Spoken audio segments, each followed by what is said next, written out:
Umesema umeka kaburini. Makaburini. Kaburi na nani? Kaburi ya mtoto asiyokufa. Wamefanya sokora ya mtoto. Nikaenda kufukia. Haya, chukua hilo kaburi. Chukua kwa imani. Chukua.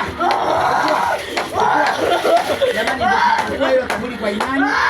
Hilo kaburi na mtoto ndio tumefikia. Yaani mambo ya ajabu hii dunia. Hii dunia mambo ya ajabu sana. Haya, fanya haraka. Fanya haraka. Jamani, hiki ndio kisima cha Betisaza. Yaani lirika la Betisaza. Lakini kisima kwa sasa tunaita kisima cha upako kwa Nabii Mary. Kisima cha upako kwa Nabii Mary kinafanya mambo ya ajabu. Mtu anaumwa, mtu hapa alikuwa anavisikana amekamata asikii jana, mtu alikuwa asikii. Kwa hiyo msihangaike tena, vingine sio hospitali. Vingine ni maroho tu, mapepo tu, mashetani. Haya, nani huyu? Tena.